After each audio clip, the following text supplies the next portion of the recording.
All right. Welcome, everybody. Thanks for sticking it out to the afternoon. We're going to talk to you today about signed, sealed, and compromised, kind of where we are with supply chain attacks, kind of where we've been, where we are today, and where we see it going in the future. As far as who I am, I'm a security researcher with Talos. I got my start as a SOC analyst. Used to work in a 24/7 SOC for too many years, too many hours, and I've been an analyst, lead analyst, managed teams of analysts. I've basically done everything in security except be a developer, and I'm very, very proud of that, because no one ever wants to look at my code, ever. As far as my research stuff is concerned, I do a lot of research into exploit kits. I have for a long time. I was one of the people behind discovering domain shadowing. I've done a lot of stuff with Angler back in the day. But today I'll talk to you about supply chain. Let me hand it off to Edmund. Yeah, so my name's Edmund Brumaghin. You might recognize this slide if you were in my talk earlier on DNS, but I'm a security researcher with Cisco Talos. I love malware. That's what I do. On a daily basis, we're typically neck deep in different malware campaigns that we're seeing in the wild, so I love ripping them apart and figuring out how they work so that we can protect customers. Like Nick, I have a background in security operations, so I've held pretty much every role you can hold in a SOC before coming over to the research side. Okay. So let's talk a little bit about what supply chain is, what it's actually made up of. There's a lot of components to supply chain, and I'm going to kind of abstract this to general terms. So at its most basic form, what you start with is raw material. And this could be something you mine, something you create, whatever that is, some sort of raw object, right? Well, that object has to get somewhere. That's where suppliers come in. They're the ones that move the raw material and put it into manufacturing. This is where you have the people that are actually assembling the software, the widget, the whatever you want to call it, the item that is being created. Now that you actually have a finalized product, you then move into distribution. So now you went from raw materials to getting those raw materials to the manufacturer. The manufacturer creates a finalized product. That finalized product then goes into a distribution network, which then finally gets to your customers. So immediately, you should see why people attack supply chain. There are so many people involved in this process. There are just a lot of avenues for you to go down. So let's start by talking about where this all started. Let's talk about the first ever instance of a supply chain attack that we've seen. And it starts with the Gunman Project. For those of you that aren't familiar, this is a recently declassified project from the US government. And it actually starts with, believe it or not, a typewriter. This is the beginning of supply chain attacks. Yes, I'm talking about the late 70s, early 80s, the time of giant cell phones and terrible suits, apparently. What actually happened is there was a bunch of US embassies inside of Russia. They received a tip that someone was intercepting the communications inside of their embassies inside of Russia. What we actually found was the first known interdiction attack. And I'll talk a little bit more about what interdiction attacks are, but let me talk to you about what was done to these typewriters. This is very interesting. So basically what happened is these typewriters were being sent to all the embassies. They had to go through Russian customs. When they arrived at Russian customs, they were intercepted. What they actually did is they took a solid metal bar that was inside of all these typewriters and hollowed it out. Inside of there, they put a full circuit board that had full wireless communications for every key that was typed on the keyboard, and the only way that they found it, actually, was through X-ray. And the only group that found it was a small organization at the time that undertook the task that no one else could fill, called the National Security Agency. So let's talk about the logistics behind this. They had to, in secret, remove 11 tons of equipment out of the US embassies in Russia to figure out how to do this. When they began the inspection, no one could figure out what was going on. There was no visible alterations, nothing obviously was done. They literally had to X-ray the machines to see it. And actually on this slide, you can actually see the X-ray as well as the actual board that they pulled out of the typewriter itself. As far as sophistication is concerned, they actually had the ability to turn this tracking on and off remotely. They transmitted everything wirelessly, and they actually didn't record the type heads. They monitored the electronic frequency of the rotation of the type heads to determine this. What did we really find, though? The Russians created the first keylogger. That's basically what they did, is they created the first keylogger. So let's talk a little bit about interdiction.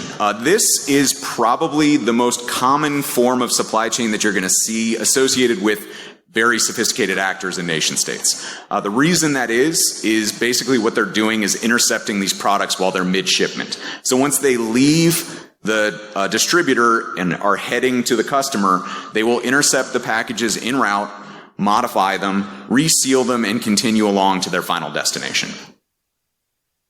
Okay, so that is my example of interdiction attack. Let's talk about Clipper chips. Just show of hands, how many people actually remember or know about Clipper chips? Oh, it's an okay amount.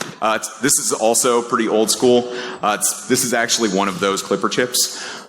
So the concept was AT&T released a hardware encrypted phone that allowed you to do encrypted communications between devices. And the US government decided that they didn't like that. So what they did is they came up with a concept of a Clipper chip. A Clipper chip was supposed to use proper key escrow to allow only authorized users to decrypt communications. And as we all know, when you create a backdoor in encryption, it's only used by the one person it's intended for, and it's implemented perfectly every time. Not really. And in this case, it wasn't at all.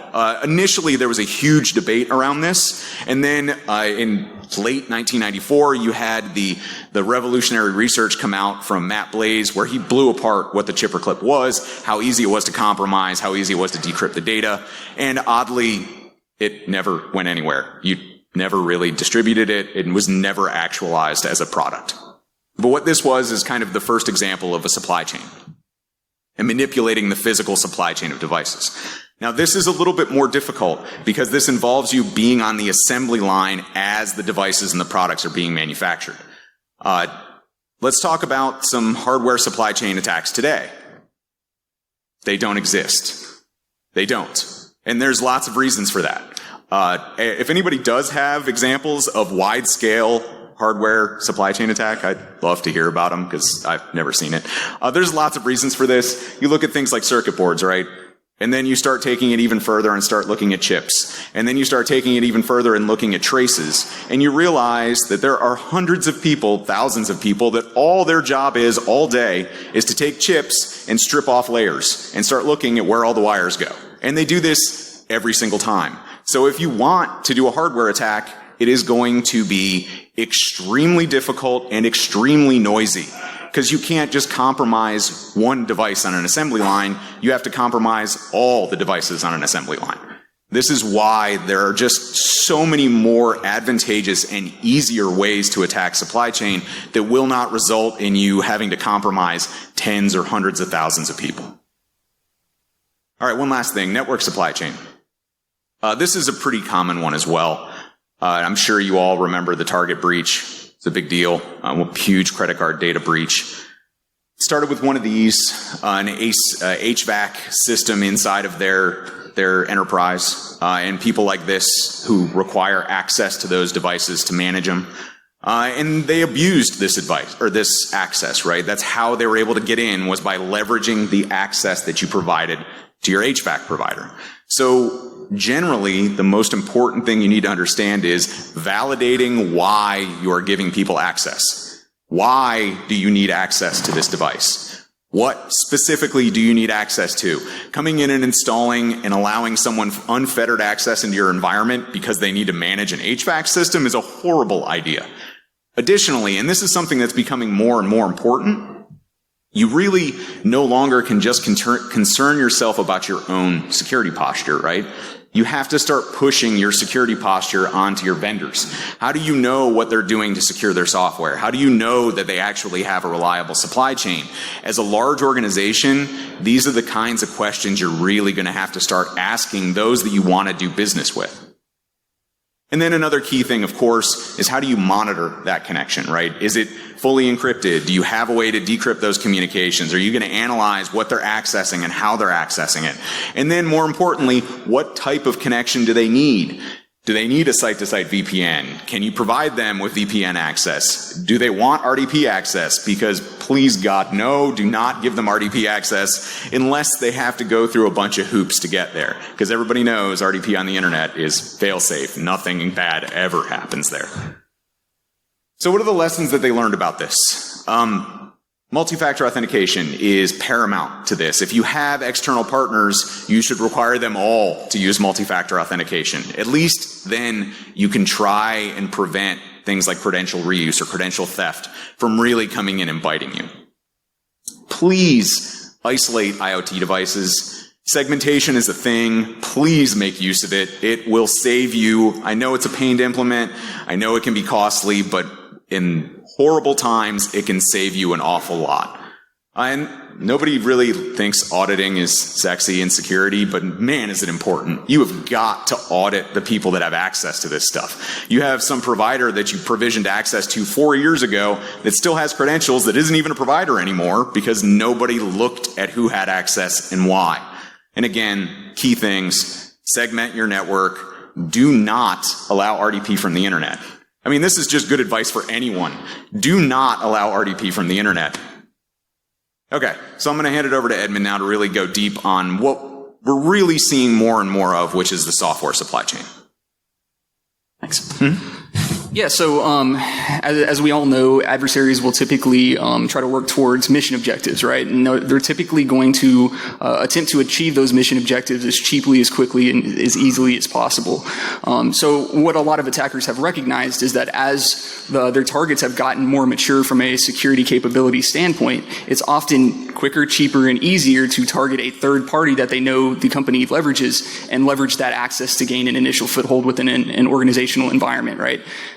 In a lot of cases, the soft target isn't necessarily, hitting up against the firewall of the company itself. It's targeting the supplier of software or services or things of that nature, and then leveraging the access to that environment to hop through to the actual organization that they're targeting. And that's what we're really seeing from adversaries.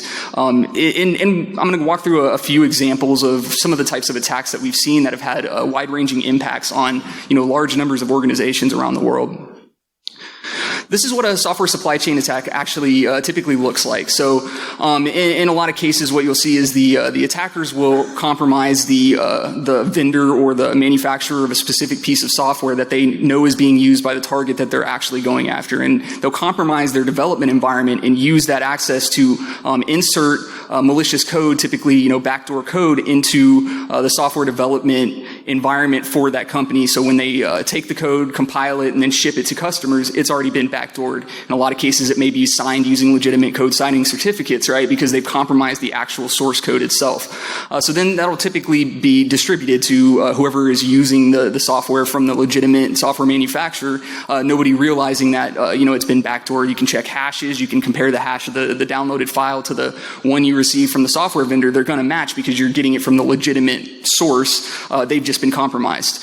So once that's been distributed into the actual organizations that are being targeted, the attackers can then leverage that to initiate, command and control protocols, bot registration with command and control servers, and then leverage that to begin to operate within the environment they're actually all along trying to target. They're simply, going after the soft target, in this case, the supply chain. So one of the most destructive cyber attacks in history is NotPetya. Right, I'm sure everyone in the room is pretty familiar with this one. It was very, very disruptive to a lot of organizations around the world. Costed a lot of companies, a ton of money due to operational disruption and associated impacts. This was an example of a supply chain attack in action. So the way that this worked was the adversaries behind NotPetya compromised a software development company called Imidoc. So Imidoc, they make tax accounting software that's heavily used in the country of Ukraine. So if you do business in Ukraine or if you're located in Ukraine, odds are you have a system in your environment that has Imidoc software installed for accounting purposes. So what they did was actually compromise the software update servers associated with the Imidoc application. So for victims, when you open the software and go check for updates, it goes out to Imidoc MEDOC servers and pulls down the latest version. Well, in this case, they had inserted backdoored copies of software updates to those distribution servers. So the next time potential victims reached out to update MEDOC, they actually got that backdoored code into the environment. And so the attackers actually leveraged this sort of access to those distribution servers for a period of time to distribute this backdoor and gain access to all of these organizations that had MEDOC software installed in their environments. So when the attacker chose to activate NotPetya, they were able to leverage that access to push this malware to all of those environments. As we're probably all aware, this was a destructive, self-propagating piece of malware that was designed to cause operational impacts. So the backdoor itself that was planted in those software updates functioned pretty similar to what you would expect from a backdoor. I'm not going to go through all of the specific commands that were available to it, but they're pretty common when you're looking at backdoors and the functionality that they typically provide for adversaries. So this is the payload. This is the ransom note that was associated with NotPetya. It looks pretty similar to what you see from master boot record-based malware. There's a lot of examples of those out there. This is what the actual ransom screen that was displayed once the malware was activated and was finished with the destructive activities that it was performing on infected systems, once it was finished attempting to propagate to other systems. You can see how this sort of malware creates kind of a snowball effect. You start out with a patient 0 in the environment. That system gets effectively, destroyed, and then the malware attempts to propagate throughout the network. More systems become infected, that propagation continues, and before long you go from one destroyed system to a significant percentage of your overall network architecture. So in this particular example, the malware actually had several capabilities that it could leverage for propagation to other hosts within the environment to facilitate that destructive capability that I was talking about. They could use WMI, they could use PSExec, they actually could leverage Eternal Blue and Eternal Romance as well. So they would scan the subnet of the infected system, look for potential candidates for propagation, and if found, they would propagate to those systems. The destructive capabilities would start and they would destroy systems. So there was when we started looking at this, there were some interesting elements, right? You've got a ransom note. There's a Bitcoin wallet address there. They're basically saying, pay us Bitcoin and we'll give you your system back. But there were several interesting characteristics that lead us to believe that this wasn't designed for financial gain. This wasn't financially motivated, and that was because there were several destructive operations that would take place that literally could not be reversed by the adversary, even if you did pay.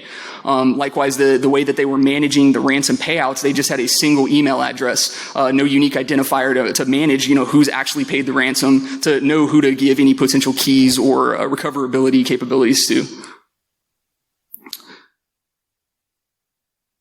Yeah, I can walk it.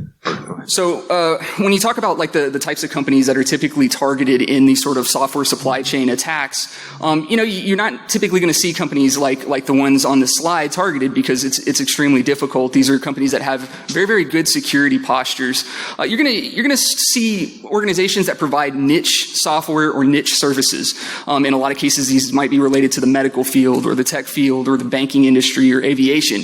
In a lot of these industries, they use extremely small companies that provide very, very niche software products or very, very niche services. And as a result, they don't typically have the same level of security posture, right? When you're talking about, 3 developers in a garage developing a software application that's used in mission critical applications, they're not necessarily going to have the same emphasis on securing their environment, on securing their software development lifecycle, on securing their network architecture as you would with, larger, more mature, more established companies. And that's really where the adversaries are focusing.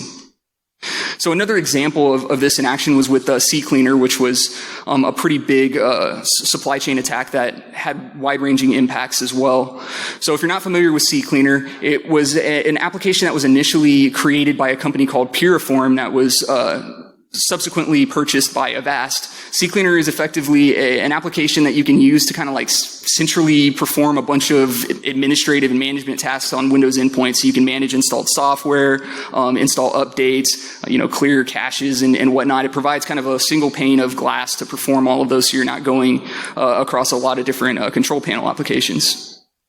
So this is a pretty widely used application. This is from the CCleaner website. Just some statistics on the actual install base associated with CCleaner. You can see over 2 billion CCleaner downloads worldwide. That's a pretty large number of users that were impacted by this. So it was interesting because when we were taking a look at this, we initially found this because of some of the heuristic detection that's built into our endpoint security program. And when we started looking at it, we noticed that, it was being retrieved from the legitimate software download site for CCleaner. It was actually signed by the company that's associated with the development of this software. And what we were able to identify was that the attackers had actually targeted Puriform's software development environment, like I was describing earlier, and leveraged that access to backdoor a specific version of CCleaner that was then subsequently compiled by the legitimate application vendor and made available on their legitimate software download site. So you'd go out, you'd grab this, you could once again compare hashes, make sure you're getting it from the right location, but at the end of the day, you were installing a backdoored copy of CCleaner. So this was a pretty interesting backdoor. It featured kind of a multi-stage C2 connectivity mechanism where the malware would connect out to a specific IP address, and as a failback, if it was unable to connect to that IP, it would use a domain generation algorithm. So it would dynamically generate a list of domains to connect to. It would perform a DNS request to the active DGA domain at the time for whenever the malware was operating, and then whatever was returned by the DNS response from the DNS server for that domain, they would basically take the IPs, perform an operation on them, and then leverage the result of that operation to define where they would actually go for command and control. So it was a pretty sophisticated mechanism, provided failback for the adversary in cases that the primary command and control infrastructure was taken down or suspended or was unable to be operational. So we reverse engineered that DGA, and we were able to generate a list of all of the domains that would be leveraged by the malware for the next 12 months. What the malware's DGA domain was set up to do was it would rotate once a month to a new domain based on the DGA output or the DGA result. And so we actually sinkholed all of those domains because they hadn't actually been registered by the adversary yet. And when the primary command and control server was taken down when we were doing this research, we were able to monitor all of the activity, the DNS activity associated with the command and control infrastructure that we had sinkholed. And you can see how it starts at one domain, and then when it hits the next month, it switches over to the next domain in the list. But since we had sinkholed all of those domains proactively, the adversary wasn't able to regain control of all of the systems that they had backdoored. So the backdoor was a stage one of what was ultimately a multi-stage infection process. The backdoor basically gave them capabilities, bare minimum set of capabilities possible to operate in the environment so that if they chose to operate further, or if this was a target that they were interested in, they could deploy additional stages of malware and begin to operate towards some of those longer-term objectives. So one of the things it would do is it would grab a list of all of the installed programs, the running processes, a ton of information about the system that was infected. When it would beacon out to command and control, it would just send all of this information out. It's pretty much all the info an adversary would need to stand up a lab environment that completely mirrors the endpoints in an environment they might be interested in targeting, and then testing payloads against to make sure that they could remain undetected. So we were able to gain access to the command and control server database that was associated with this first stage of that malware infection. And what we found was a PHP application with a database backend that was being used to track all of the bots that were basically beaconing out to command and control all of the infected systems that were operating with this backdoor. And what they had done was they had defined an array list of domains on the C2 server, and the logic of the server-side application was such that if a system beaconing to command and control with stage one's backdoor was originating from or was part of any of the domains in this list, they would choose to serve a stage 2 payload. So this was the list of companies that this particular adversary was interested in operating against. It was a pretty interesting way to do that because at any given time, based on changes in tasking, let's say they were interested in high-tech companies, this month, but wanted to operate against a different industry or a specific geographic region or, strategic targets, they could simply change this list, and then the very next time the systems would beacon in, they could drop additional malware payloads and begin to operate towards those mission objectives. You'll notice that Cisco.com is actually in this list of domains, but since we were able to, look at the backend database, all of the information about all of the systems that had been beaconing into C2, we were able to determine that none of our systems had actually been impacted by this. But this is a list of a lot of high-tech companies.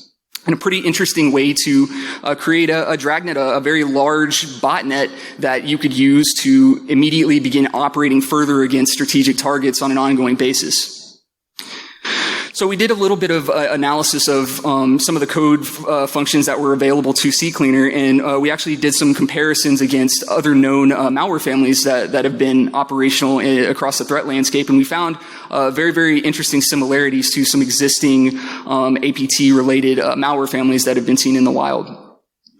So this was associated with Group 72. If you're not familiar with Group 72, it's an APT group. You can go online. There's a lot of research that's been done. It goes by various code names. You can see a couple examples on the slide there. But so a pretty interesting example of a software supply chain attack and just how dangerous this sort of approach can be in organizations where they're doing everything right in the retrieval of software. They're getting it from the right location. They're checking hashes. They're making sure the code's signed. It still creates a problem because by targeting, softer targets, you're able to, subvert a lot of the security controls that organizations may have in place. All right. Now I'm going to talk about what was the obvious eventuality, which is when criminals realized, hey, there's a whole bunch of money to make if I attack the supply chain. And that's exactly what we've seen. This is actually a really interesting one that I'll start with. So this was disclosed as a 0-day at the AppSec Village of DEF CON, this most recent DEF CON, so like a couple of months ago. That was in Webmin was the product that it was a 0-day. Turns out wasn't necessarily a 0-day. They were actually hit with a supply chain attack. So what happened was they compromised one of the development servers, they modified a script, and then time-stomped it to make sure that it didn't look like it was modified. They found out that the server was modified, reverted a bunch of stuff, but since they didn't know that that file was modified, it ended up continuing through the process and made its way into a much later version of the code. And that was actually what the adversary was taking advantage of. It wasn't that they had a 0-day in the code, it was that someone added code, which in effect is a 0-day. But this is just one example of what we're seeing. We've seen examples like PHP pair, where you have this hard-coded IP address that it was beaconing out to, web extensions. So this is a gigantic target, just gigantic. If you think about average users and their browsers and what extensions have access to, by starting to attack web extensions, you can immediately hit a huge amount of systems very, very quickly and do simple things like click fraud with very little difficulty. And then what we've seen most recently is just the dam is broken. It's like every week we're hearing about a different supply chain attack. In some industries, both large and small, a lot of it has been done for crypto mining. They've done all kinds of interesting things. And then you can't forget about MageCart, the thing that's skimming credit cards all over the internet, has been doing it for, 6 months, a year now almost. But let me finish up by a very interesting specific example, the Event Stream incident. So Event Stream is an open source software program. There is a sub-product of that called FlatMap Stream. And what happened is you had a software developer, theoretically, who started contributing regularly to this particular software package and was really moving it forward. So the person who actually owned that software package receives an email from this person who's been actively developing it, and they said, hey, I noticed that you don't really have a lot of time. You haven't been developing this very much lately. Would you be willing to let me take it over? And as the owner didn't really have time to manage it anymore, they're like, fine, here, you can take the library and become the owner of it. And they very quickly modified it to add a whole lot of malicious functionality. And then they profited pretty significantly. The reason is they were targeting a Bitcoin wallet software called Copay. What they basically did is they modified the code to determine specifically if Copay was running. They then detected the environment on their mobile platform, Windows platform, whatever, and they looked at what the balance was of the wallet. And they made a decision on whether or not to dump the wallet based on how much money was in it. So did a little math. The balance had to be more than 100 Bitcoin or more than 1,000 Bitcoin cash. So for every one time this code executed, they would steal either $400,000 or $250,000. You can start to understand why adversaries are like, wait a minute, Why am I wasting my time trying to compromise just random systems on the internet? I should start focusing on specific products. And what we've really started to see is open source is becoming a massive target. GitHub repositories, NPM packages, web extensions, anywhere where people are writing code and sharing code, bad guys are realizing if I play good for a while and help the project a little bit, I can get levels of access that I never would have hoped to achieve by compromising a company just straight away. And now what we're really seeing is this is going to continue. It's going to get worse, and you really have to start looking at this. And then you have the disaster that is ad networks. I don't know if anybody's looked at ad networks, but my God, is it a disaster. There's so many systems, so many domains involved, and there's so many points where you can infect this process along the way. So what are you supposed to do? So the one thing you should do before you really start worrying about supply chain attacks is ask yourself, do you have all the basics covered? Because if you don't, stop wasting your time. If you have RDP open to the internet, stop worrying about supply chain attacks. If you have a flat network and you don't patch and you don't have any visibility, stop worrying about supply chain attacks because it is the least of your problems at that point. But if you are a mature security organization and you do have the bases covered, and here's just a list of the things you should have. If you don't know the assets in your environment, stop asking me about supply chain attacks. You don't patch, you don't segment, you don't understand the users, what your file access control, you have no user education. If you're not even doing threat hunting, stop worrying about supply chain attacks. There are much bigger problems in your environment to deal with. But if you do, simple guide, install the update on a single system or a handful of systems and wait, and wait. Wait some more. Hurry up and wait. Just keep waiting. And then start looking for things. Start figuring out what networks and devices is this connecting to. Is it connecting some random server in a random country on a random port? As if it is, that's probably weird and maybe you should look at it a little more. What type of document data is being sent out? Are you seeing huge amounts of data leaving your network? That could be a red flag.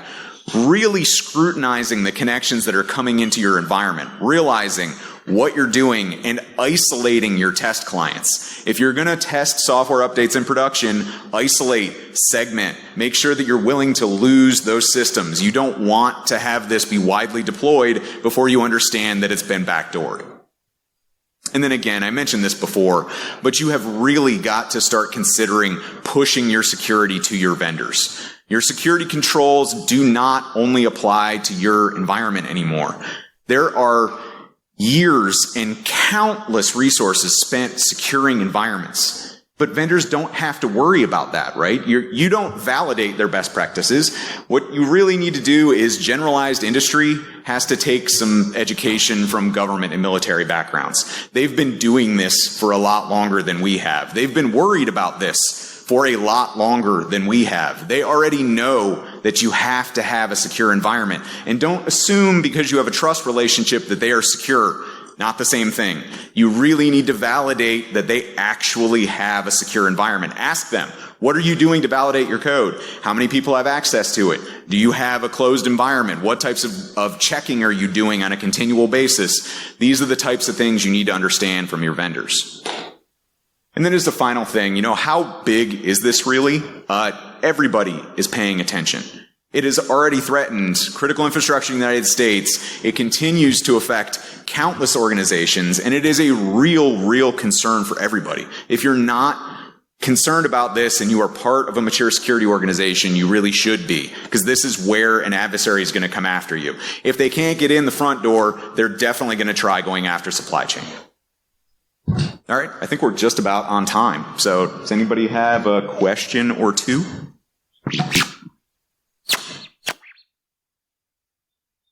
Awesome.